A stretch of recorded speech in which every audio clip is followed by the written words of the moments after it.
Chers frères et sœurs, c'est avec une grande joie que je vous retrouve dans ma chaîne YouTube pour la 8e partie de cette série que j'ai commencée qui s'intitule Notre identité précède notre avenir. Cette parole est capitale, chers frères et sœurs. Notre identité précède notre avenir. Pourquoi? Parce que les enfants de Dieu doivent comprendre que la prospérité, les richesses ne s'obtiennent pas par la prière. Que l'on ne vous trompe pas, vous avez beau jeûner et prier, vous n'allez pas prospérer. Vous avez beau persévérer dans une église, vous n'allez pas prospérer. Parce que la prospérité, nous avons pour référence Deutéronome chapitre 28. Deutéronome chapitre 28, je le répète, Deutéronome chapitre 28. Vous verrez dans Deutéronome chapitre 28 que l'Éternel dit, notre Père et notre Dieu dit que si tu obéis à la voix de l'Éternel et à ses commandements, à ses ordonnances et à ses préceptes, alors l'Éternel te donnera la supériorité sur les nations. Tu prospéreras, tu seras béni et les nations verront. On dit même que les nations verront que tu es béni. Donc, chers frères et sœurs, regardons très bien. Cette parole a été accomplie dans la vie d'Israël. Parce que Israël a compris cela. Et Israël, aujourd'hui, prospère. Ce n'est pas parce qu'il jeûne, c'est pas parce que le peuple juif Israël jeûne ou prie. Non, le continent africain prie plus que le peuple d'Israël. Mais pourquoi le peuple d'Israël prospère? C'est parce que ce peuple a compris que si il met la parole de Dieu en pratique, il va prospérer. Mettre la parole de Dieu en pratique, c'est quoi? Quand Dieu, la chose que Dieu a défendue à Israël, il a dit qu'Israël ne devait pas faire comme les autres nations. Hein?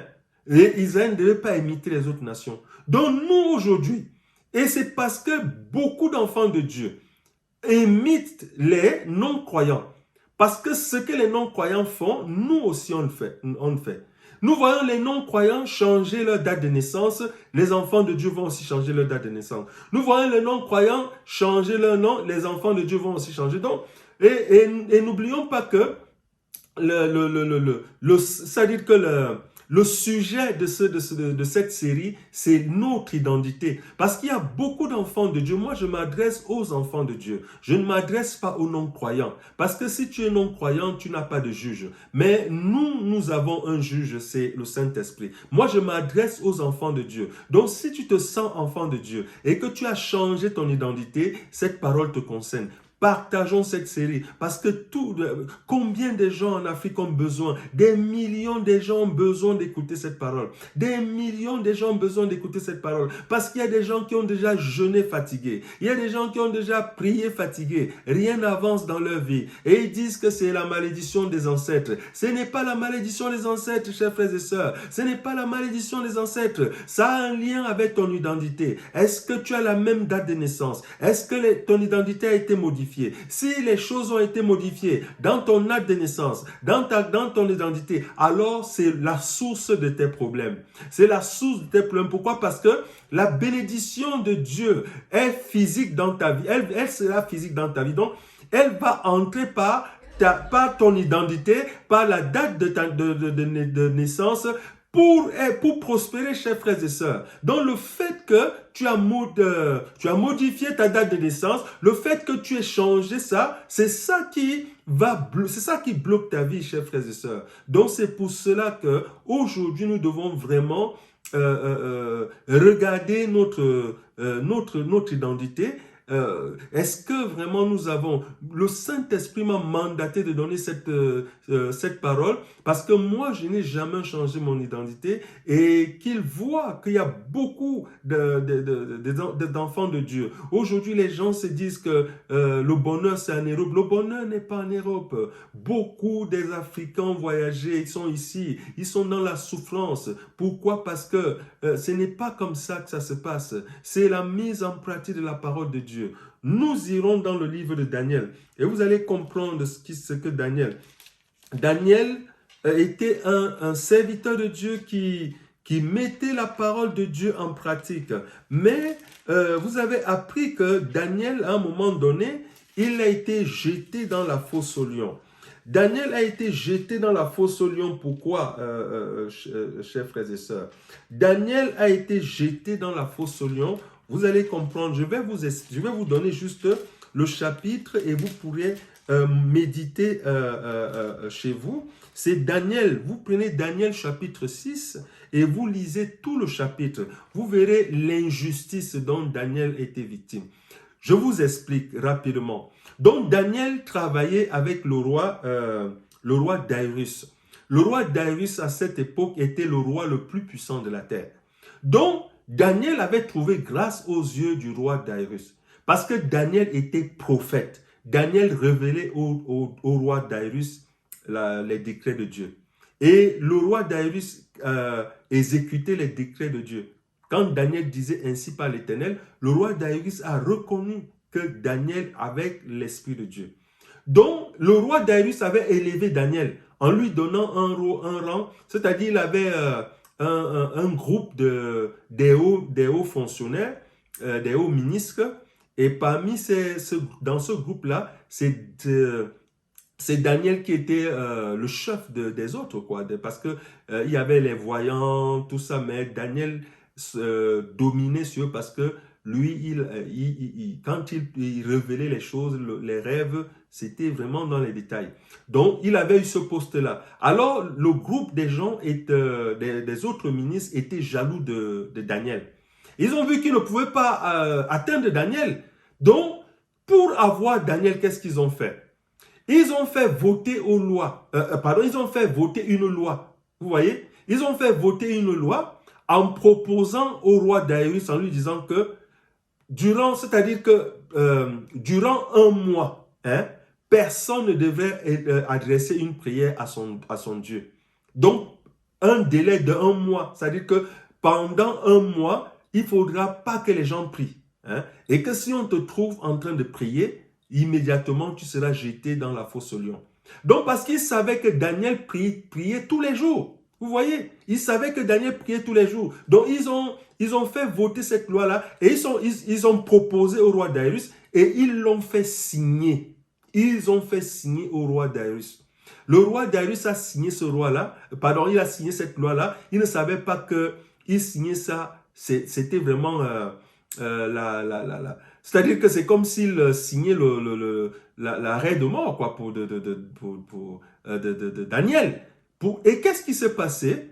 Et quand la loi a été signée par le roi Darius, et quelques jours après, puisque ces gens-là filaient, je veux dire que les gens qui n'aimaient pas, c'est-à-dire parmi les ministres, ceux qui n'aimaient pas Daniel, ils le filaient, et pour voir si Daniel allait prier. Et un jour, Daniel, puisque lui priait chez lui, souvent 2 ou 3 fois par jour, et Daniel était en train de prier, ils sont allés appeler les gardes pour venir arrêter Daniel. Ils ont fait arrêter Daniel et ils sont allés dire au roi Darius que la loi que tu avais signée, tu as signé une loi que durant 1 mois, personne ne devait élever une prière. Ben, Daniel a prié avant même, c'est-à-dire l'échéance, avant même la fin avant les 1 mois, quoi. Et donc, puisque la loi dit que il faut jeter la personne dans la fosse aux lions. Et le roi Darius était dépassé, chers frères et sœurs. Le roi Darius était dépassé, il aimait Daniel. Mais il ne savait pas comment défendre Daniel. Pourquoi? Parce que c'était une loi, c'est quelque chose qui était écrit, chers frères et sœurs. Donc c'est pour nous dire que aujourd'hui, Dieu veut bénir ces enfants qui ont changé leur identité. Mais il ne peut pas. Pourquoi? Parce qu'il ne peut pas aller à l'encontre de sa parole. Donc il ne peut pas. C'est quelque chose, c'est une loi spirituelle.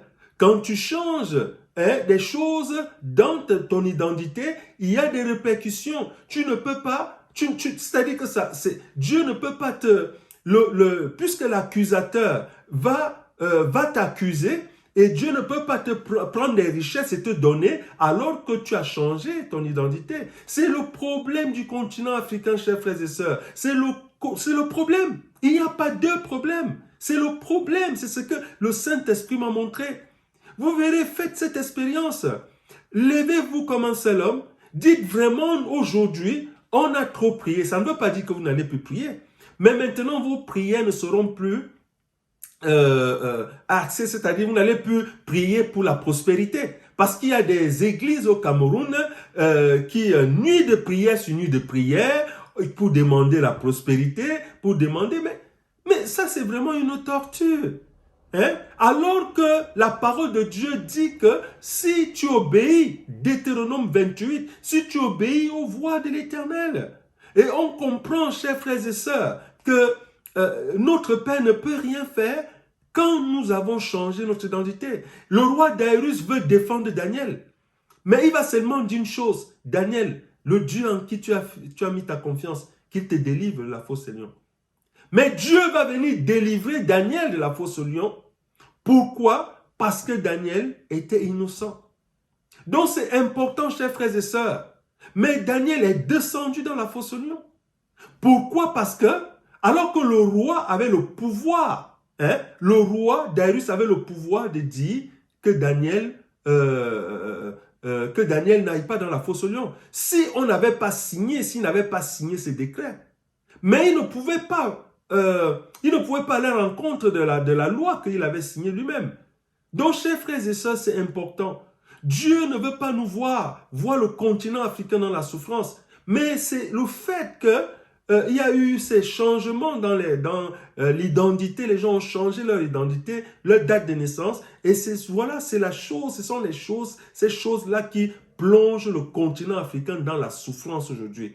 Donc, chers frères et sœurs, ce que je suis en train de vous dire, ça vient du Saint-Esprit lui-même. Ça vient du Saint-Esprit lui-même. Aujourd'hui, mon frère, ma sœur, si tu veux vraiment entrer dans les promesses de Dieu, vraiment lève-toi comme un seul homme, entre en contact avec moi et le Saint-Esprit m'a montré. Et je te dis, ce que tu devrais faire, ça n'a rien à voir avec la prière, ça n'a rien à voir avec le jeûne. Il faut juste mettre la parole de Dieu en pratique et tu verras, chers frères et sœurs, tu verras comment Dieu va te visiter. Parce que c'est dans l'obéissance, ta parole, qu'on obtient des choses. Donc Daniel ici, se retrouver dans la fosse au lion parce qu'une loi avait été votée. Donc, chers frères et sœurs, il y a vraiment les lois dans le monde physique et dans le monde invisible. Donc, quand l'identité est changée, ça a des répercussions. Et vous allez comprendre, chers frères et sœurs, je l'ai dit dans la 7e partie, que le continent européen, l'Amérique prospère, mais c'est pas parce qu'il prie beaucoup. C'est les gens qui ont compris que, voilà, il faut être correct, il faut être droit, il faut être honnête. Donc, ces choses-là attirent les biens dans nos vies, chers frères et sœurs. Mais quand on modifie son identité, on modifie aussi voilà, c'est bien. C'est comme si on donnait au monde. Donc, chers frères et sœurs, voilà, s'il y a eu un tout petit bruit, ce sont des ballons qui sont derrière. Donc, vraiment, je vais m'arrêter là au niveau nous sommes à la 8e partie. Je vais m'arrêter là et je nous donne rendez-vous dans la 9e partie. S'il plaît à Dieu, je mettrai bientôt la 9e partie. Et dans la 9e partie, nous parlerons aussi de l'accusateur dans Apocalypse 12. Et nous verrons aussi, nous verrons que vraiment c'est l'œuvre qu'il fait en ce moment, empêcher aux enfants de Dieu de prospérer, hein?